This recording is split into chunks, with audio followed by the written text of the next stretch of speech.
जैसे ही मैंने यहाँ से टर्न लिया तो मैं बाल बाल बचा, वहाँ उस गड्ढे में गिरते गिरते मेरी गाड़ी बाल बाल बची है। हेलो दोस्तों, स्वागत है आपका रीगा लातविया के अंदर। तो अभी टेम्परेचर हो चुका है -3 डिग्री। तो मैं आज दिखाता हूँ आपको पूरी सड़क के ऊपर बर्फ़ ही बर्फ़। तो आप मेरे पीछे जो देख रहे हो ये ढाणी का रास्ता है, ठीक है। यहाँ थोड़े बहुत घर है, मैं आप दिखा देता हूँ आपके पीछे। ये आप देख सकते हैं, यहाँ मैं एक ऑर्डर देने आया था।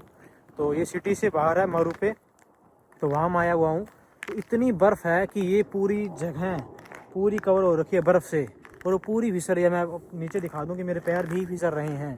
तो जैसे ही मैंने यहाँ से टर्न लिया तो मैं बाल बाल बचा, वहाँ उस गड्ढे में गिरते गिरते मेरी गाड़ी बाल बाल बची है। वो चलो किस्मत अच्छी थी कि बैक हो गई गाड़ी, वरना फिसल के लगभग वहाँ तक चली गई थी। तो इतना रिस्क हो चुका है काम करते करते इस समय -3 डिग्री में, क्योंकि टेम्परेचर इतना कम है कि ये बर्फ़ पिघल ही नहीं रही। एक बार बर्फ़ गिर गई तो या तो ब्लैक आइस में कन्वर्ट हो गई, क्योंकि बार बार व्हीकल चल रहे हैं उसके ऊपर। हम लगभग 15 की स्पीड पे चल रहे हैं तो भी टायर स्लिप हो रहे हैं, ठीक है। और मेरे पैर भी बिल्कुल बिल्कुल स्लिप हो रहे हैं। शायद मेरे पास बर्फ़ वाली शूज़ है यहाँ स्पेशल, जो बर्फ़ में पहने जाते हैं। तो एकदम स्केटिंग की तरह मैं चल रहा हूँ। तो काम करते समय थोड़ा सा ध्यान रखें। और मैं उन भाइयों को ये दिखाना चाहता हूँ कि काम ये कोरियर का इतना भी आसान नहीं है, क्योंकि बर्फ़ में ऑर्डर और काम ज़्यादा क्यों आते हैं, क्योंकि ये लोग घर पे बैठे रहते हैं। क्यों बैठे रहते हैं, घर से बाहर जाए कैसे? -3, -4, -10 डिग्री टेम्परेचर चला जाता है, ठीक है। तो बर्फ़ ऐसे पूरी फिसलने वाली है, तो एक्सीडेंट के चांस 40 से 50% बढ़ जाते हैं।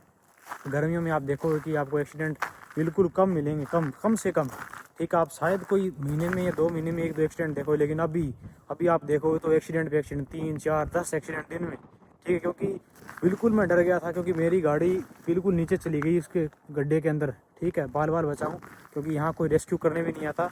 तो भाई इतना भी आसान नहीं है काम करना।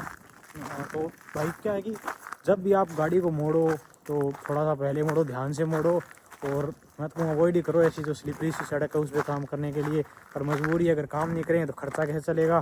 खर्चा का छोड़ो, घर पे कैसे भेजेंगे पैसे? सारा कुछ देखना पड़ता है, काम भी ज़रूरी है। साइकिल पे भी बहुत बंदे दिन के अंदर गिर रहे हैं, हर रोज़ कोई शायद ही होगा जो एक बार बच जाए दिन में, वरना एक बार स्लिप टायर तो होता ही होता है। और ऐसी परफेक्ट नॉर्मल सी बात है कि स्लिप ही होगा टायर। तो चलो भाई, आज का ज्ञान यही है कि ध्यान से गाड़ी चलाओ, और जो इंडिया में बैठे हैं वो देखो कि किस तरह से बर्फ़ जम चुकी है और काम कितना आसान है यहाँ पे। तो पूरे तैयार होकर वो पहली वीडियो मैंने बताया कि ये कोरियर का ही काम है लातविया के अंदर, जो आप दबा के कर सकते हो जितना आप में दम है। 24 घंटे कर लो, 4-5 लाख रुपये कहीं नहीं गए, ठीक है। 24 घंटे कोई कर नहीं सकता। तो पैसे की बात हम कभी और वीडियो में करेंगे, लेकिन अगर आप तैयार हो ऐसी बर्फ़ पे काम करने के लिए तो भाई बिल्कुल आओ, आपका स्वागत है। अब मिलते हैं अगले ब्लॉग के अंदर।